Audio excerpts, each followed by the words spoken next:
అధికారంలోకి వచ్చిన తర్వాత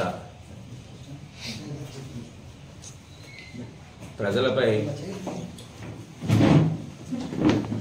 కరెంటు ఛార్జీ రూపంలో మోయవేల భాగాన్ని ఈరోజు మోపుతుంది. ఎన్నికల ముందు మేము అధికారంలోకి వస్తే ప్రజలకు ఏ విధమైన భారం లేకుండా కరెంటు ఛార్జీలు పెంచబోము,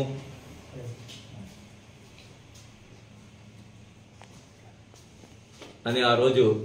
ప్రజలకు వాగ్దానం చేసి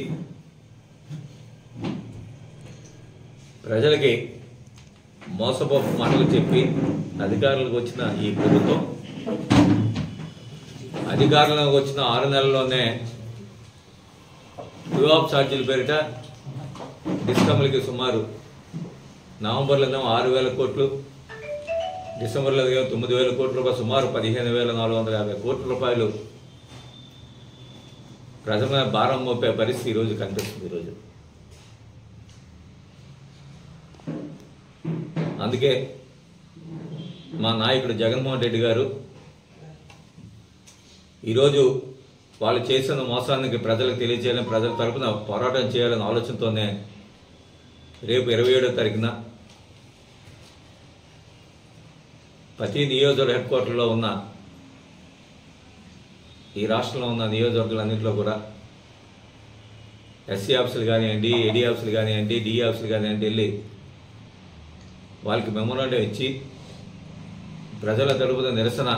తెలిపే కార్యక్రమానికి పెద్ద ఎత్తున శ్రీకారం చుట్టింది వైఎస్ఆర్ కాంగ్రెస్ పార్టీ. దానిలో భాగంగానే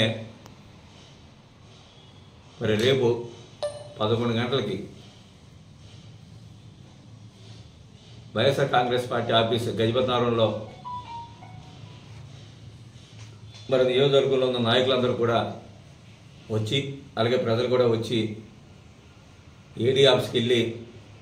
ఒక వినతిపత్రం ఇచ్చి ఈరోజు ఈ రాష్ట్రంలో ప్రజలపై పడుతున్న భారాన్ని తగ్గించాలి, ఏదైతే ఎన్నికల ముందు మీరు ఇచ్చిన వాగ్దానం ఏదైతే ఉందో ఆ వాగ్దానం మేరకే ఛార్జీలు పెంచకుండా ఈ 5 సంవత్సరాల పరిపాలన సాగించాలనే ఒక డిమాండ్ని వైఎస్ఆర్ కాంగ్రెస్ పార్టీ ఈరోజు ముందుకు తీసుకెళ్తుంది.